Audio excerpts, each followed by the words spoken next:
Bismillahirrahmanirrahim. Assalamualaikum warahmatullahi wabarakatuh. Alhamdulillah nahmaduhu wa nasta'inuhu wa nastaghfiruh wa na'udzu billahi min shururi anfusina wa min sayyiati a'malina. Man yahdihillahu fala mudilla lahu wa man yudlilhu fala hadiya lahu. Asyhadu an la ilaha illallah wahdahu la syarika lah wa asyhadu anna Muhammadan abduhu wa rasuluh. Rabbi shrah li sadri wa yassir li amri wahlul 'uqdatam min lisani yafqahu qawli. Amma ba'd. Alhamdulillah, syukur kepada Allah Subhanahu wa taala kerana kita berpeluang untuk meneruskan sambungan ringkasan kitab Hujjatul Al-Balighah karya ulama besar, iaitu yang digelar Syah Waliullah Al-Dahlawi. Satu kitab yang dunia guna ni, satu kitab yang amat penting, golongan-golongan yang banyak sekali manfaat, iaitu di antara ringkasannya yang menceritakan tentang rahsia syariat. Rahsia syariat iaitu hikmah-hikmah di sebalik hukum yang Allah turunkan dalam kitab Al-Qurannya, yakni dalam bentuk kepercayaan, dalam bentuk amalan, dalam bentuk ibadah. Kenapa? Kerana atas perkara-perkara ini kita nak memastikan kita berada dalam garisan yang lurus, iaitu dalam tauhid yang benar, akidah yang benar, dan juga amalan-amalan yang benar. Kerana kegagalan kita untuk memahami perkara-perkara tauhid membawa kepada kegagalan kita untuk kita memahami Al-Quran dan beramal dengan Al-Quran. Dan juga di antara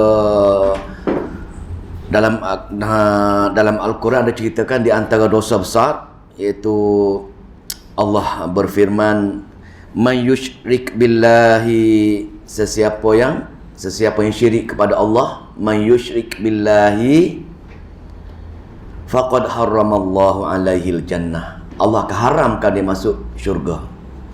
Sesiapa yang buat kesyirikan dan dia mati tak sempat bertaubat kerana dia tak tahu itu syirik, maka Allah kata harramallahu alaihil jannah, Allah haramkan untuk dia dalam syurga. Dan bukan setakat itu, wa ma'wahun nar, tempat dia, rumah dia, istana dia dalam neraka jahanam. Sempena dengan hadis-hadis yang kita baca dulu pun, sahabat tanya, wahai Rasulullah, dosa apakah yang paling besar? Dosa syirik pada Allah Subhanahu wa taala. InsyaAllah bila kita baca kitab ini, bila kita tengok dia punya pengajaran dia, akan jelas. Sebelum ini kita dah tengok dah siri yang pertama, pembahagian tauhid. Tauhid dipecahkan kepada 4 jenis, iaitu tauhid wujubil wujud, tauhid fil khaliqiyah, tauhid fil tasarruf, dan tauhid uluhiyah wal ubudiyah. Itu 4 tauhid. Dan di antara 4 tauhid tersebut, tauhid pertama wujubil wujud dan tauhid fil khaliqiyah tidak diperbincangkan kerana hampir semua manusia atas dunia meyakini Allah wujud dan Allah Maha Pencipta, tidak ada masalah. Yang menjadi masalah untuk kita tengok bersama malam ni ialah perkara tauhid yang ketiga, iaitu tauhid fi tasarruf, tauhid dalam urus ta'bir. Apa dia urus ta'bir? Urus ta'bir ini dalam kehidupan kita seharian. Makan kita, minum dia susah kita, senang kita, rezeki dimurah kita, rezeki disusah kita, sakit, senang, semua tu merangkumi urus ta'bir. Jadi dalam soal tauhid urus ta'bir ini, kita tengok sebelum ini masyarakat Arab jahiliah percaya dalam perkara-perkara besar. Dah tengok dah baru ni 15 perkara-perkara besar maka dia faham apa itu urus ta'bir. Dia mengatakan Allah yang urus ta'bir. Yang menjadi titik perbezaan yang menyebabkan mereka digelar syirik kepada Allah Subhanahu wa taala ialah atas perkara-perkara kecil je. Itu je. Perkara-perkara besar mereka sepakati, ahli tauhid. Tapi yang menjadi masalah mereka ialah perkara-perkara kecil, iaitu perkara-perkara kecil mereka meyakini dan mereka faham bahawa Allah serahkan kuasa dia kepada makhluk-makhluk yang paling rapat dengan Allah Subhanahu Wa Taala, seperti golongan malaikatnya, seperti golongan nabinya, seperti golongan walinya. Maka golongan-golongan inilah yang melaksanakan arahan atas kuasa mereka sendiri. Mereka menjual nama Allah, Allah bagi kuasa kepada mereka. Maka golongan-golongan tadi yang urus tabir benda-benda kecil. Dia tengok malaikat, ramai malaikat turunkan hujan, malaikat ambil nyawa, malaikat bagi segala-gala kerja-kerja dia, mesti malaikat yang buat kerja ni. Dia lupa pasal dia tak belajar, dia tak kenal malaikat. Belajar rukun iman cuma tahu sekadar percaya kepada malaikat. Tapi apa tugas malaikat, apa sebenarnya yang malaikat kerjakan, dia tak faham. Kalau kita pun hanya setakat percaya kepada malaikat saja, kita tahu dalam ayat Al-Quran ceritakan setiap tugas yang malaikat lakukan ialah atas arahan Allah. Selain Allah, malaikat tidak akan tunduk, tidak akan patuhi. Maka ramai sekali kesilapan manusia menyeru malaikat. Itu maknanya itulah punca-punca kesyirikan. Dan kita dah tengok dah siri yang kedua, persamaan akidah. Dah jelas perkara-perkara besar mereka juga meyakini Allah yang urus tabir. Perkara-perkara kecil saja yang kita belum tengok lagi. Malam ini kita tengok pula dari segi amalan. Baru ni kita tengok persamaan dari segi akidah. Hari ini persamaan dari segi amalan kita dengan orang Arab Jahiliyah. Kenapa kita buat perbandingan dengan orang Arab Jahiliyah? Kerana orang Arab Jahiliyah ini ialah satu golongan yang mula-mula Allah turunkan kitab Al-Quran untuk memperbetulkan akidah dan amalan dia. Kalau kita masih ingat lagi kata-kata athar ini Sayyidina Umar radhiyallahu anhu, dia kata, innama tanqudu uril islami urwatan idza nasha'a fil islami man la ya'riful jahiliyah. Tali rantai Islam akan putus, ikatan Islam akan putus satu demi satu, sehingga lahir umat Islam sekarang ini yang tidak faham apa, tak kenal itu Arab Jahiliyah. Maka sebab tu poin kita nak belajar masyarakat Arab Jahiliyah, nak tengok bagaimana akidah mereka, bagaimana amalan-amalan mereka. Sebelum kita tengok dah akidah mereka, separuh persamaan-persamaan dengan Islam ataupun dengan kitab Al-Quran. Malam ini kita tengok pula dari segi amalan-amalan. Bagaimana amalan-amalan orang Arab Jahiliyah yang kita mengatakan panggil dia jahil. Tengok muka surat berapa, muka surat apa tu? Dari segi amalan, dari segi amalan ataupun akhlak lah, amalan ataupun akhlak. Ada amalan-amalan dan akhlak yang mereka betul-betul dikekalkan dalam Islam. Amalan-amalan orang Arab Jahiliyah yang kita kata dia bodoh, kita kata dia jahil tu, ada amalan-amalan mereka yang betul dikekalkan dalam Al-Quran. Kita saja mengatakan dia bodoh, tak kita lagi bodoh daripada dia. Kita tengok diri kita ni. Yang pertama, Arab Jahiliyah mengerjakan solat. Tengok, Arab Jahiliyah mengerjakan solat. Kita ramai juga kita tak mengerjakan solat. Masa kita muda dulu ke, ada kawan-kawan kita ke buat solat. Ada di antara yang mereka mengerjakan solat, sekalipun ramai yang tidak solat. Sama kita tak? Sama kita pun ramai yang tak solat dah. Saya baca baru ni survei daripada satu lupa badan mana, badan di Selangor lah. Dia kata dia buat survei di sekolah, 80% budak sekolah tidak solat. Maknanya orang Jahiliyah pun ada sebahagian kecil solat, sebahagian besar tak solat. Maka lebih kurang juga orang Melayu yang kita marah bila kita mengatakan kita Jahiliyah. Pasal dia tak faham. Jahiliyah ini ialah jahil wahyu tu je. Kalau kita pun tak faham Quran, tak nak sangat belajar Al-Quran, tak nak memahami bertadabbur Al-Quran, maka kita jahil lah. Jahil Melayu. Tapi kita marah bila kata kita jahil. Tapi itu yang Allah tegur orang Arab Jahiliyah, kerana jahil wahyu je, bukan jahil benda lain. Jadi sebab itu kalau ada orang kita yang solat, belum tentu mereka beriman lagi. Pasal iman ini benar menyeluruh. Kalau ada 1000 iman, 1000 iman, 999 kita ikut iman tu, ikut. percaya dengan Allah, percaya. Tapi satu kita angkat, satu kita ragu, maka iman kita akan hancur. Sebagai belon yang besar tersebut, tiup-tiup penuh angin, ambil jauh, cucuk dia. Niscaya angin akan keluar atau pecah belon tersebut. Begitulah iman. Maka kita kena faham. Kita kena faham kedudukan iman. Maka solat macam mana pun, kalau ikut kitab dia ni, belum tentu kita beriman. Kerana bila kita akidah kita lari tidak sama dengan apa yang Al-Quran ceritakan, maka sebarang amalan-amalan kita Allah tak akan terima. Tak akan terima.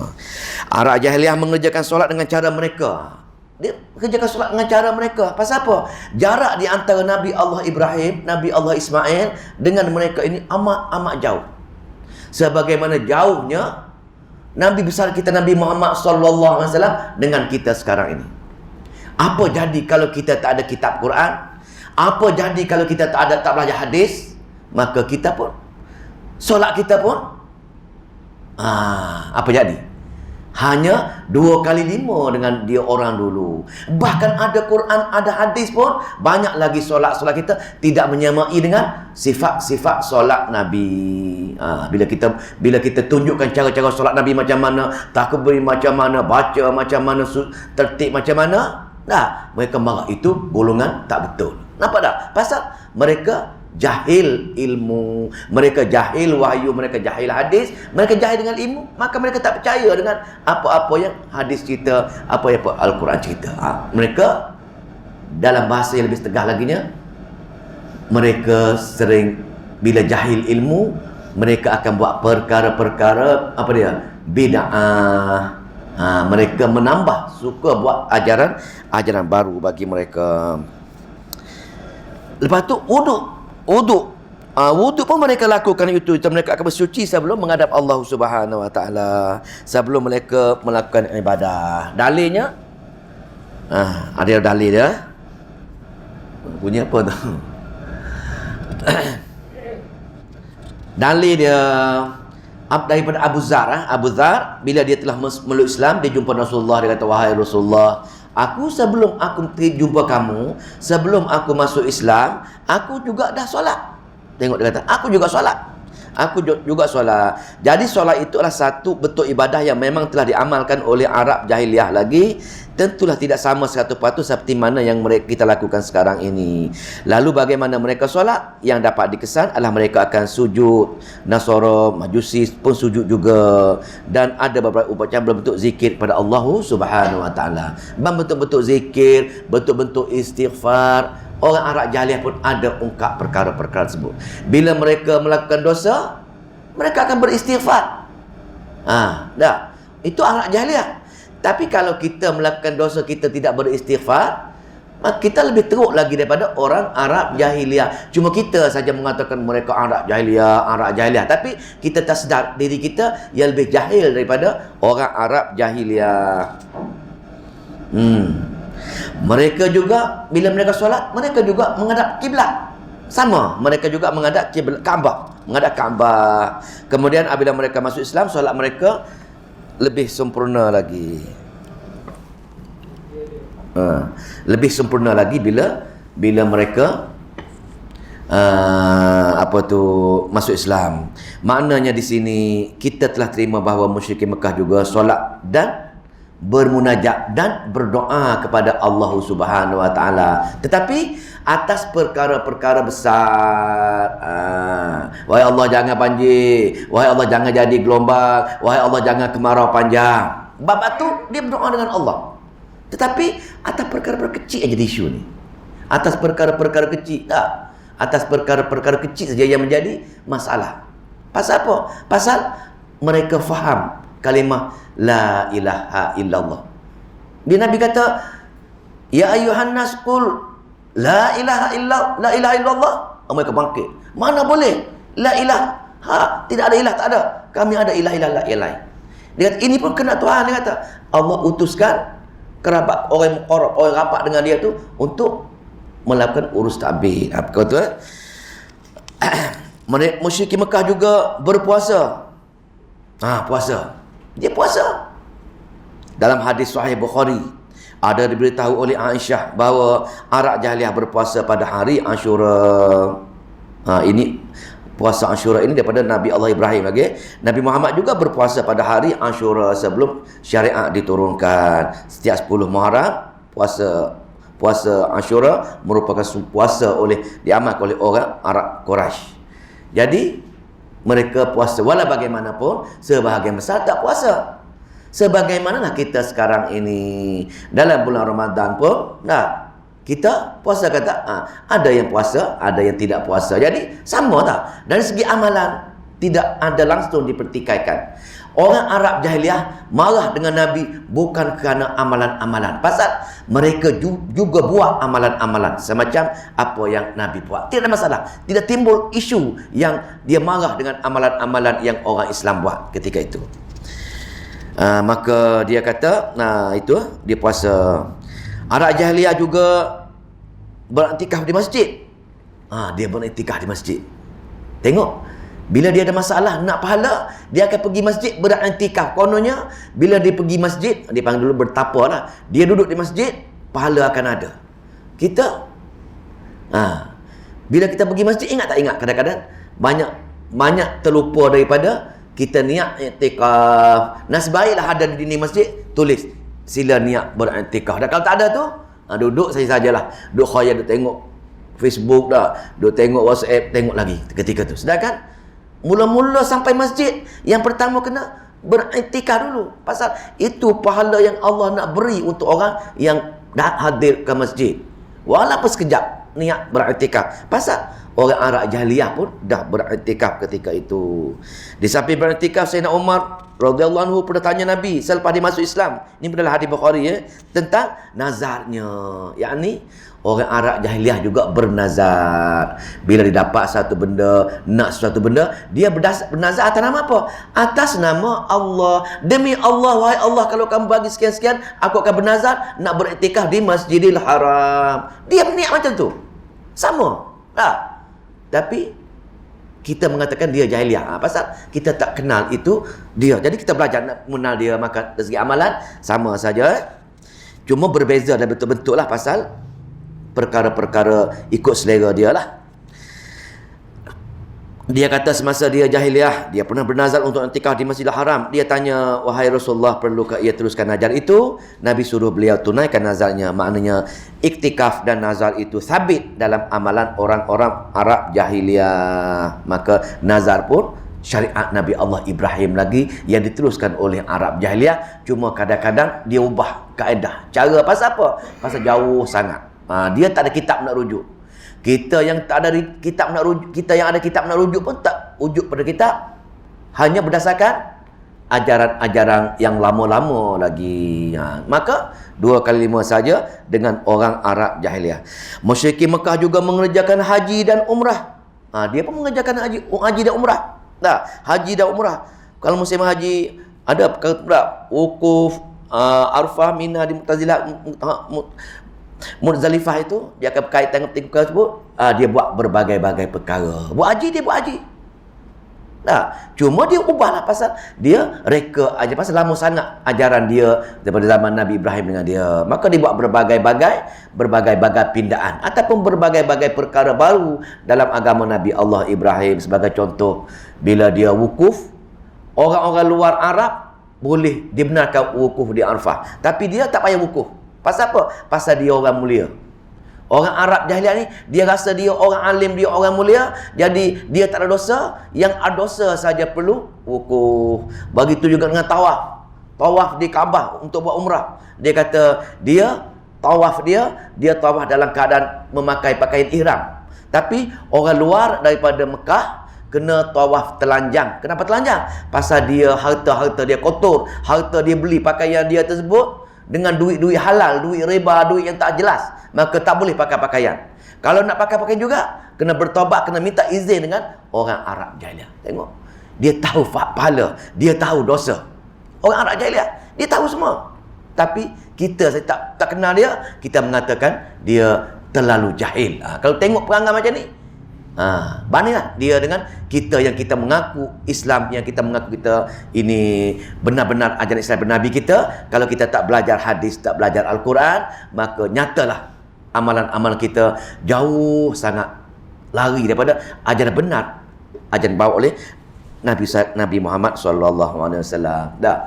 Satu lagi contoh saya ingat lagi bila kita tafsir Quran, dia mengajar bila dia pergi haji dia turun pintu depan.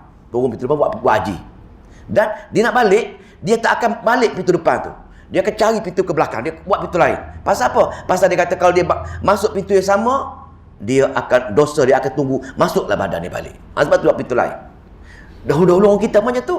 Bila balik pada Mekah dia tak naik rumah dia duduk rumah persinggahan dulu. Dia buat bangsal, duduk situ 3 hari 4 hari. Kononnya dosa tadi tak akan, keberkatan dan dosa ni tak akan masuk dalam badan dia balik. Ini di antara bentuk-bentuk amalan orang kita yang mengikut amalan-amalan karuk-maruk orang Arab jahiliah. Pasal jahil wahyu. Musyrikin Mekah juga mengeluarkan zakat dan mengeluarkan uang untuk khairat, untuk kebaikan, untuk infak. Zakat, infak dia keluar juga. Sebab tu dalam ayat Al-Quran, walaupun ayat itu ayat makiyah, Allah cerita bab infak, bab zakat. Pasal apa? 2 tafsir mengatakan, satu tafsir mengatakan yang Allah sebut zakat itu ialah infak dia orang. Guru yang kedua mengatakan dia juga dah bayar zakat dan juga dia keluar infak untuk orang Arab jahiliah ini. Tafsir yang kedua. Sebab tu bila pindah Madinah baru syariat zakat diturunkan, 1/40 daripada harta itu di Madinah baru mulanya syariat zakat. Tapi rupa-rupanya tafsir mengatakan dia juga terlibat dengan mengeluarkan zakat dan infak dan perkara-perkara kebaikan. Sebab tu dia bila orang luar datang nak mengerjakan haji, dia berebut-rebut menyediakan makanan, menyediakan minuman, menyediakan rumah persinggahan. Dia berebut apa? Nak buat kebaikan kepada orang yang nak mengerjakan haji. Pasal apa? Pasal pahala yang besar bagi mereka sedang menunggu mereka. Dia berlumba-lumba untuk buat pahala ketika itu, membantu orang yang datang nak buat kebaikan. Maka kalau kita juga bakhil dengan perkara ini, kita kedekut nak infak, kedekut nak keluar zakat, kedekut tenaga kita nak tolong orang, kita lebih teruk daripada orang Arab jahiliah yang kita tuduh dia berbagai-bagai tuduhan tersebut. Mereka juga bernazar, kita sebut tadi, mereka juga bernazar, mereka juga mandi junub. Ada mandi junub juga dia pun. Tahu. Kita, budak-budak kita pun tak tahu cara mandi junub macam mana kalau tak ajar dia dah. Tapi kena belajar. Maka mereka tahu mandi junub macam mana, berkhatan, mereka bersunat pun tu. Mereka memandikan mayat, menghafankan jenazah dan mengkubumikan dalam kubur. Itu amalan dia.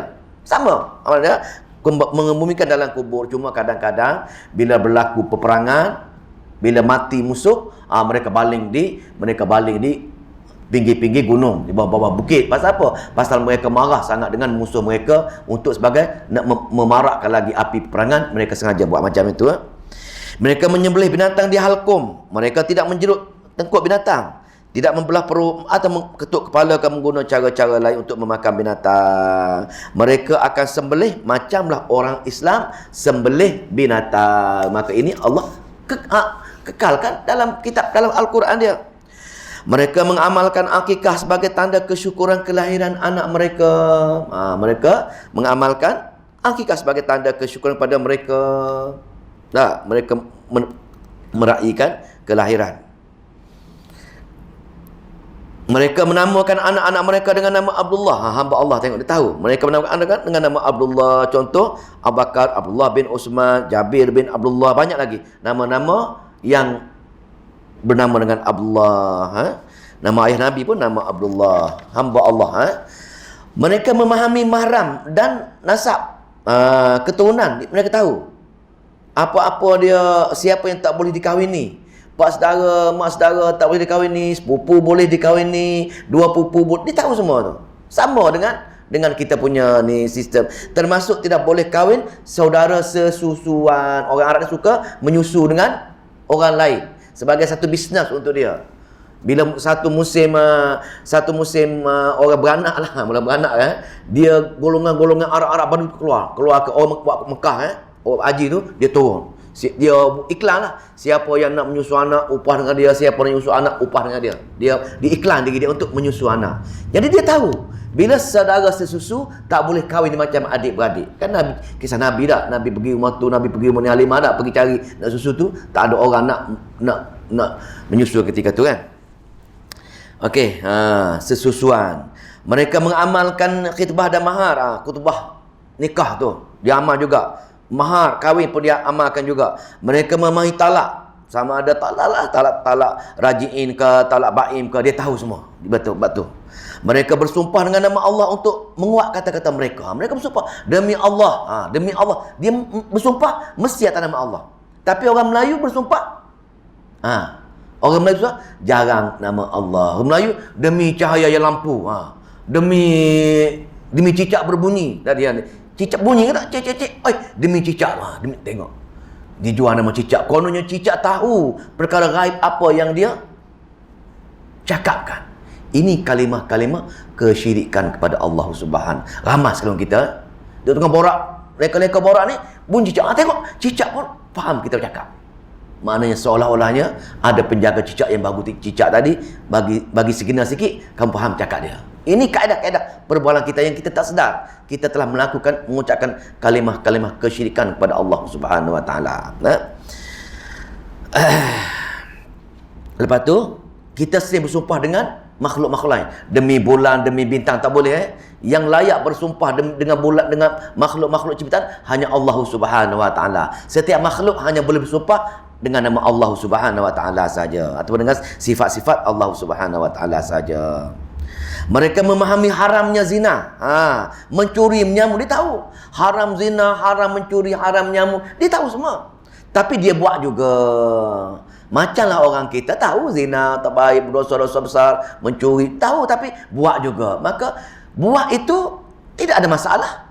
Buat nak buat macam mana? Yang menjadi masalah ialah mereka tak tahu apa yang mereka buat itu dosa, itu problem. Contoh, perkara-perkara bid'ah dan perkara-perkara syirik, ini masalah.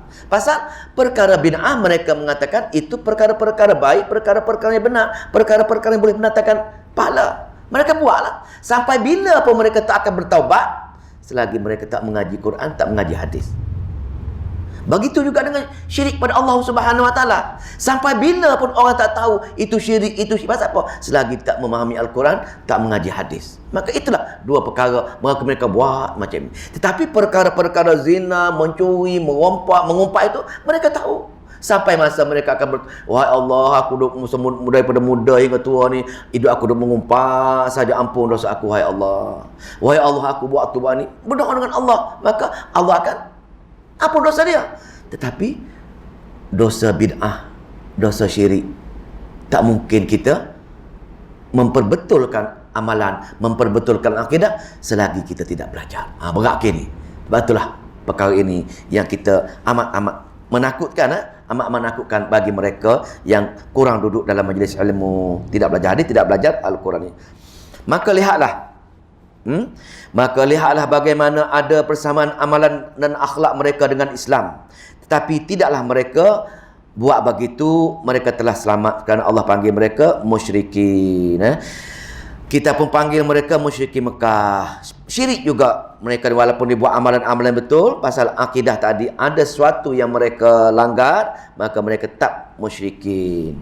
Maka kalau kita pun buat amalan-amalan sebegini, tapi dalam masa yang sama kita masih lagi mengamalkan fahaman bid'ah dan amalan syirik, kita pun dikira, tengok ni, kita pun dikira musyrikin, orang yang syirik kepada Allah.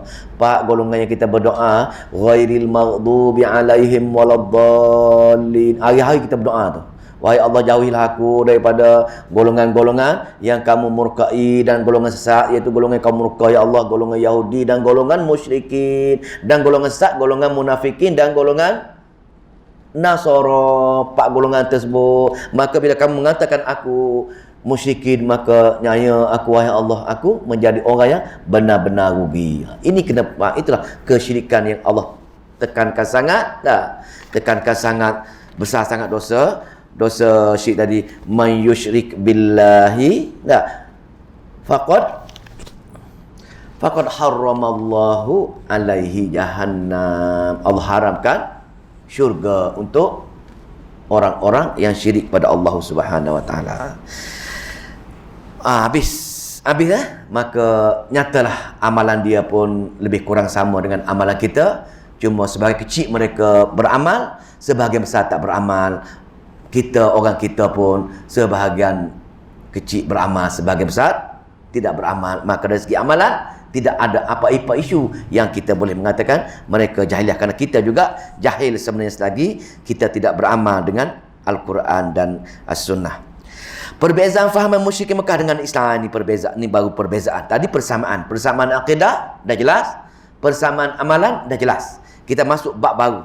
Bab perbezaan fahaman musyrikin Mekah dengan Islam. Ini kita kena tawajuh lah. Kita kena tawajuh sikit. Takut apa? Pasal bab perbezaan.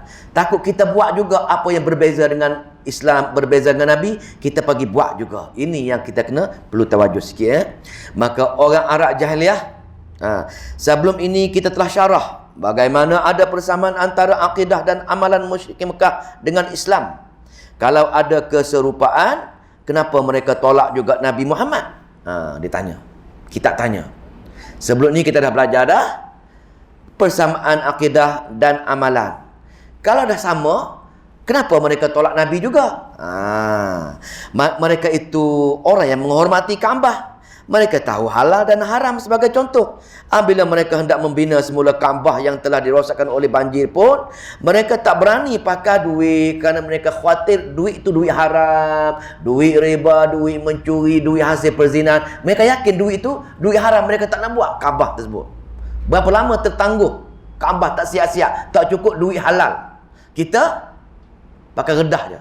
Duit tikar loteri ke, tikar meko ke, dah guna saja untuk buat perkara-perkara ni. Dah. Tikar meko pergi umrah. Pasal apa? Bagi kita tak nampak perkara-perkara halal haram. Jadi kita buat saja. Duit riba pakai-pakai, balon semua dia tak ada. Bab ibadat dijaga. Mereka hanya kumpulkan duit mereka yang halal saja untuk buat perkara-perkara ini. Maknanya mereka tahu halal haram, tapi kenapa mereka lawan juga Nabi? Ini punca nak jawab ni. Perbezaannya, baginda ditentang kerana fahaman berbeza tuntutan tauhid pada lafaz tentang ilah. Itu je beza dia. Beza dia ialah dia faham ilah, kita tak faham ilah. Itu je. Lepas tu la ilaha, dia marah.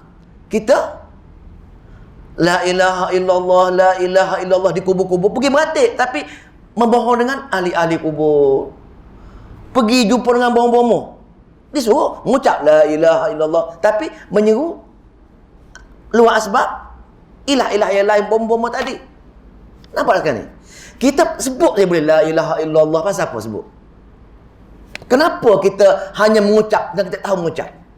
Pasal kita tahu kita bila Islam. Sahabat-sahabat orang Arab jahiliah, dia masuk Islam, dia berbaiat dengan Nabi. Nabi ajar dia, Nabi cerita bab-bab semua ni. Begitu juga dengan orang Buddha, orang Hindu yang masuk Islam, dia berbaiat, mengajar mengucap. Dan yang baiat dia tu tunjuk cara-cara apa dia la ilaha illallah tadi, apa dia faham. Tapi kita Islam keturunan, bila kita masuk belajar mengucap tak tahu, tiba-tiba kita boleh mengucap dah. Dan mengucap pun kita bertahlil di tempat-tempat yang Allah kata syirik, kita pergi minta kat situ. Mengatik dah la ilaha illallah, tapi tiada ilah, tapi kita menyeru ilah dah. Tapi orang Arab bila Nabi kata ya ayuhan nas qul la ilaha illallah, mereka kata Muhammad, kenapa kamu kata macam itu? Kami ada ilah-ilah yang lain. Itu masalah. Dia kata aja'ala alihatan ilahan wahidan inna haza laisyun aja. Pelik kamu Muhammad, dia kata. Dah, kamu katakan ilah yang satu, sedangkan ini perkara-perkara betul-betul ajaib. Pasal kami ada pergantungan hati kami kepada ilah-ilah ni. Nampak tak sekarang ni? Kegagalan kita, perbezaan pertama ialah kita tak faham ilah. Kita mengucap ilah-ilah, tapi kita tak faham ilah. Kita tengok baginda ditentang tentang fahaman tentang tuntutan tauhid pada lafaz tentang ilah dan perkara berkenaan ilah. Mereka faham yang ilah itu adalah sebagai tempat tumpuangan hati dan penyempurnaan hajat dan penyelesaian masalah. Itu ilah. Maknanya orang yang boleh selesaikan hajat mereka, orang yang boleh selesaikan masalah mereka, orang yang pautan hati ada cenderung pautan hati itu, itulah ilah. Tapi yang inilah kita selalu buat. Orang Melayu yang mengaku Islam, yang mengucap hari-hari mengucap itu, tapi ingat, dia tak faham ilah, dia pergi buat perkara-perkara yang ilah tadi ceritakan, la ilaha, tidak ada ilah, tapi dia pergi buat ilah-ilah ini, dia seru ilah-ilah ini. Ini punca dia. Ini punca perbezaan yang paling-paling ketara sekali, pasal kita tidak faham ilah, maka kita buat juga maksud ilah tersebut. Kalau perkara besar, mereka minta dengan Allah. Tengok orang musyrikin perkara-perkara besar dia percaya, tapi perkara-perkara yang kecil-kecil mereka hanya mengadu kepada wakil Allah saja. Siapa wakil Allah? Wakil Allah dalam Al-Quran malaikat, nabi, wali. Satu lagi jin, pasal dia kata Allah kahwin dengan jin, keluar malaikat. Itu tuduhan dia lah. Nah, maka ini golongan-golongan yang mereka mengatakan wakil-wakil Allah. Dia kata, kalau seseorang tersebut orang yang rapat dengan Allah, yang ni orang yang muqarrab, orang yang golongan rapat, contoh wali. Kenapa dipanggil wali? Kerana dia beramal. Orang yang latihan rohani dan latihan mujahadah, dia berlatih tu, dia beramal. Kalau orang lain tak layak berpuasa cuma bulan Ramadan saja, dia berpuasa Nabi Daud. Lebih. Orang lain cuma buat sekian saja, dia lebih pada orang lain. Dia mujahadah ataupun dia latihan rohani. Maka bila dia amalan lebih, akidah pun dia tepat, maka dia hubungan rapat dengan Allah Subhanahu Wa Taala. Maka bila dia rapat hubungan dengan Allah Subhanahu Wa Taala, maka Allah bagi kelebihan dengan dia masa atas dunia. Sebab tu kadang-kadang dia bagi apa? Dia bagi luar biasa kepada orang yang alim, orang yang mujahadah, orang yang latihan rohani ini. Dipanggil wali-wali ini, maka golongan ini Allah akan bagi luar biasa, dipanggil keramat. Keramat golongan-golongan ini. Pasal apa keramat? Pasal dia rapat dengan Allah. Jadi bila keramat pula hak Allah Subhanahu Wa Taala, bukan hak dia. Sebab tu kadang-kadang keramat ini berlaku, kadang-kadang bila nak berlaku tanpa dia minta, tanpa dia sedar. Tapi orang Melayu, orang kita, dia bertukar antara keramat dengan sihir. Dia kata keramat ini boleh belajar, maka dia belajar. Bila boleh belajar, dia akan bertukar menjadi sihir. Nampak sekarang ni perbezaan.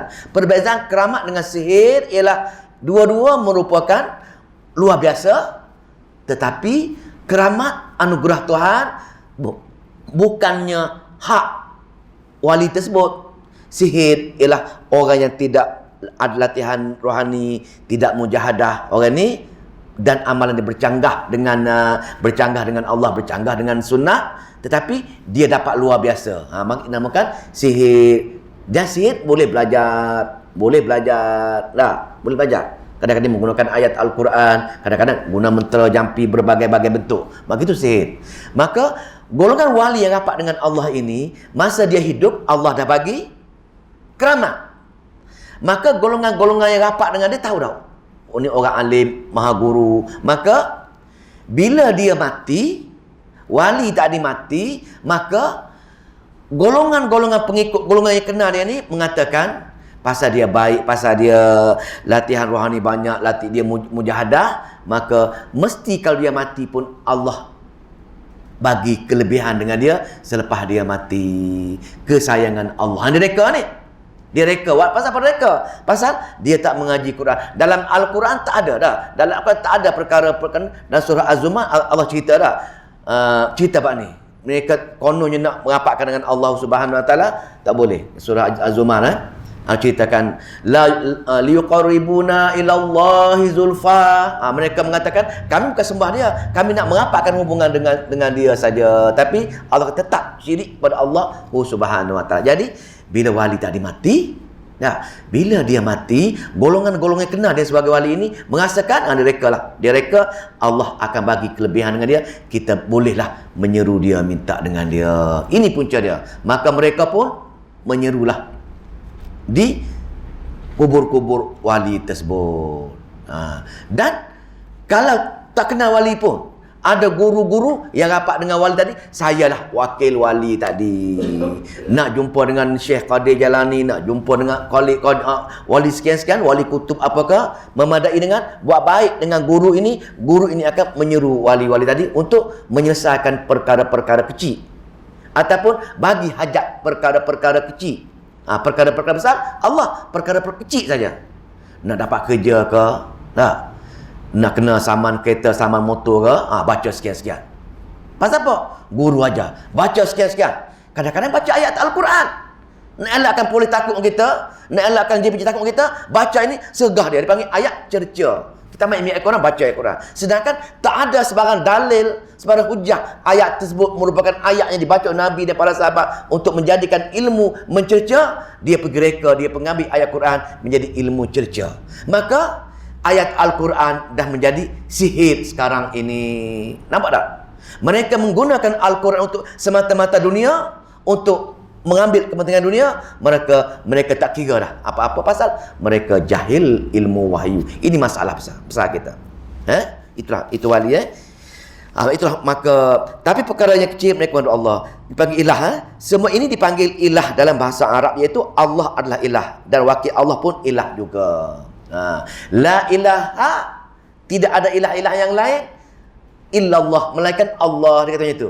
Maka mereka marah, mereka mengatakan ilah-ilah yang lain pun ada, tapi Allah yang bagi, Allah yang beri kuasa kepada yang rapat dengan dia ini. Bukan sebarangan dia beramal. Takkan dia mati macam tu je, mesti ada kelebihan-kelebihan dia. Maka dia pun mula buat berbagai-bagai cerita mengenai wali. Seru wali, seru malaikat. Setiap doa apa, ya Syekh Qadir Jalani, dah lagi teruk tu, ya fulan, berbagai-bagai lah, ya mulkan, berbagai-bagai bentuk, betul-betul seruan. Mereka pandai mengucap tapi tak faham apa yang mereka ucapkan. Sebut pandai la ilaha illallah, tapi ilah tadi mereka tak faham. Sebab tu pautan hati mereka ada perkara-perkara lain. Hatta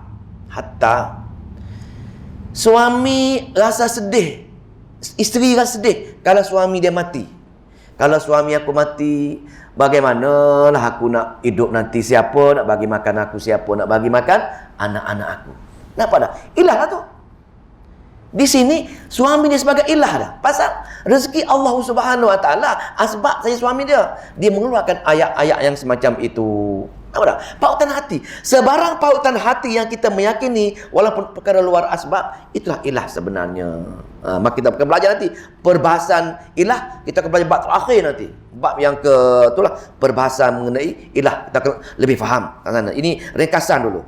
Mereka pandai mengucap saja, pandai zikir saja, pandai buat syirik, maka Nabi telah mentauhidkan ilah, dan dengan itu bagi mereka tentang habis-habisan oleh mereka. Mereka mengatakan la ilaha tadi, ini Allah, ini ilah asghar, ilah kecil, dia kata. Ha illallah, Allah ilah akhbar. Dia kata macam tu. Ilah dia dua ilah akhbar dan ilah asghar. Nabi kata tidak ada ilah asghar. Semua ilah Allah, ilah akhbar semua sekali. Itulah titik perbezaan dia. Titik perbezaan dia pautan hati. Sebab saya cerita dulu, bahkan kita ini tali kasut putus pun kita kena bagi tahu Allah Subhanahu Wa Taala betapa Allah betul-betul nak mentauhidkan segala tingkah laku seharian kita semata-mata untuk Allah Subhanahu Wa Taala.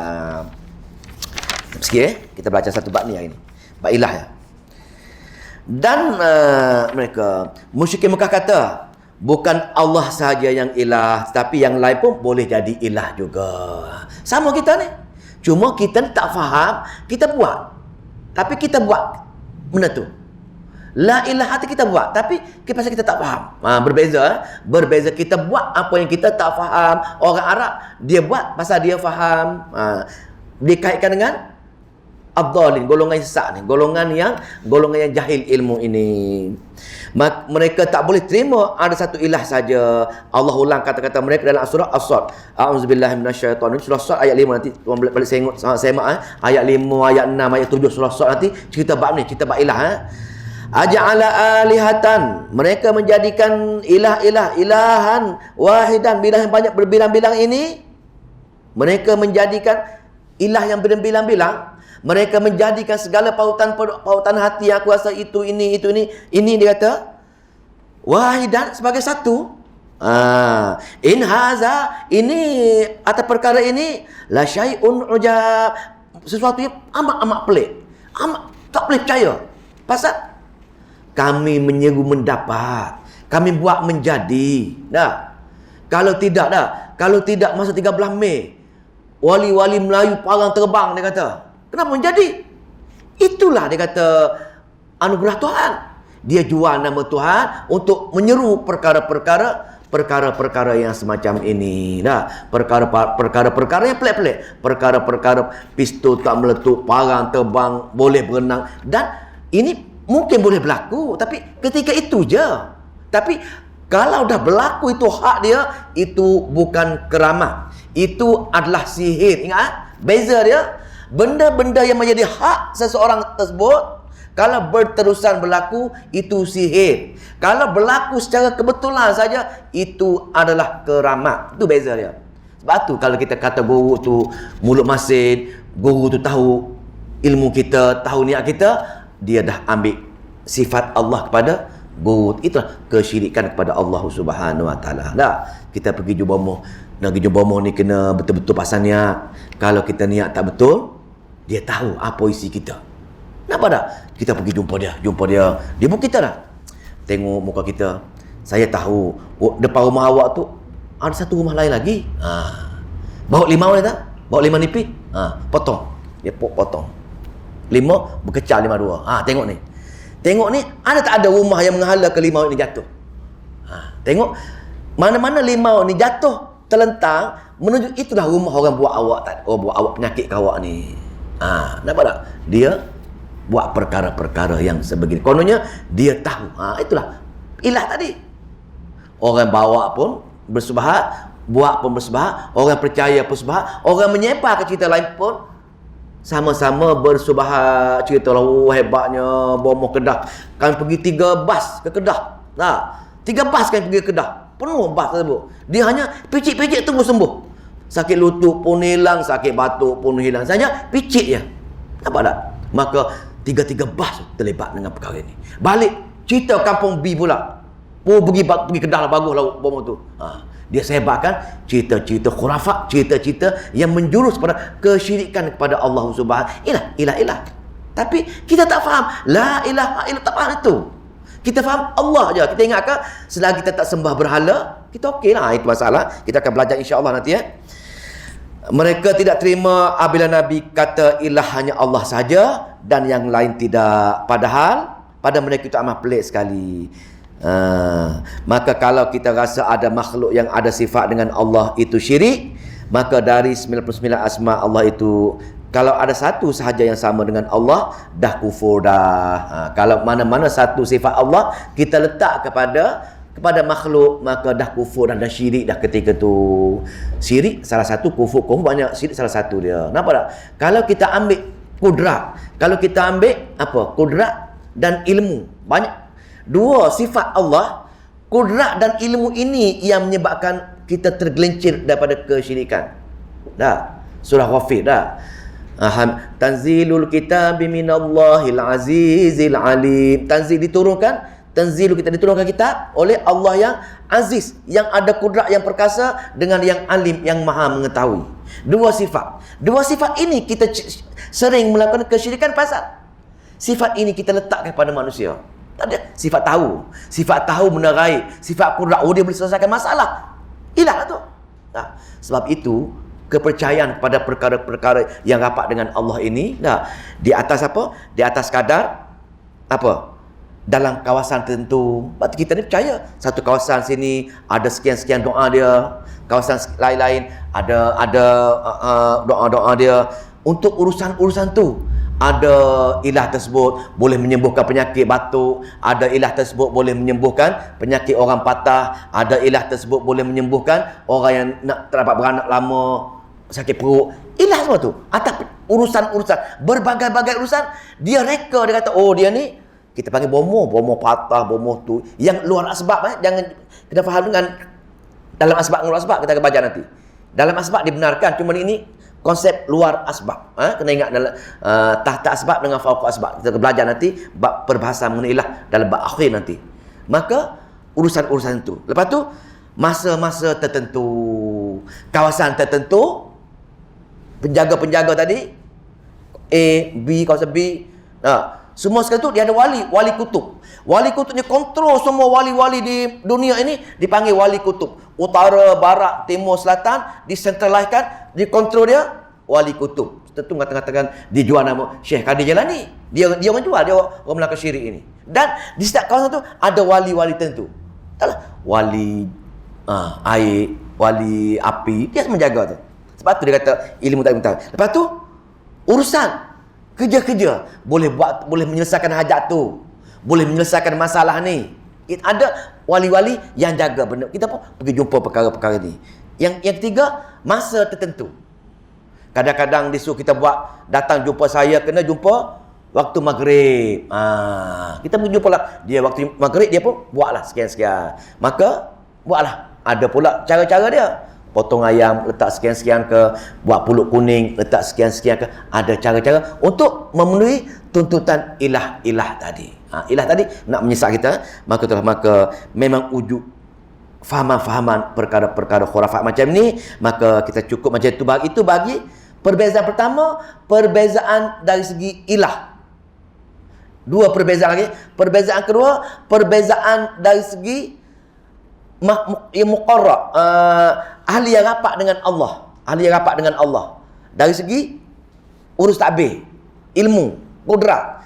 Yang ketiga, perbezaan dari segi ilmu, dipanggil pemberi syafaat qaryah. Wali-wali ini boleh beri syafaat qaryah. Dan yang ketiga nanti syiri ilmu, yakni wali tahu perkara-perkara gaib. Kita akan belajar wali syariat, wali syafaat, wali ilmu, dan wali apa tu tadi yang kita baca tadi, tasarruf. Tiga kaedah kita belajar insya-Allah minggu depan lah. 1 2 3 baru kita kenal apa itu syirik ilmu, apa itu syirik syafaat, apa itu syirik kudrat. Kita akan belajar nanti. Takut-takut syirik ini ada pada kita bila kita meletakkan salah satu sifat Allah kepada makhluk-makhluk lain, ataupun mengambil sifat Allah letak pada makhluk. Dua-dua sama, ataupun tiga-tiga tu Allah tak ada sifat. Maka tiga-tiga ni merupakan kesyirikan kepada Allah Subhanahu Wa Taala. InsyaAllah kita akan belajar nanti perbezaan yang kita perlu bertawajuh sangat ni. Jenis-jenis syirik ilmu, syirik syafaat, syirik tasarruf yang kita akan belajar dalam minggu seterusnya insya-Allah. A'udzubillahi minasyaitonirrajim. Bismillahirrahmanirrahim. Allahumma salli wa sallim wa barik ala Muhammad. Allahumma faqihna fi din wa 'allimna ta'wil wahdina ila sawa'is sabil. Allahumma fiqna lima tuhibbu wa tarda waj'al akhiratana khairan minal ula. Radina billahi rabban wa bil islami dina wa bi Muhammadin nabiyya wa rasulah. Rabbana atina fid dunya hasanah wa fil akhirati hasanah wa qina azabannar. Walhamdulillahirabbil alamin.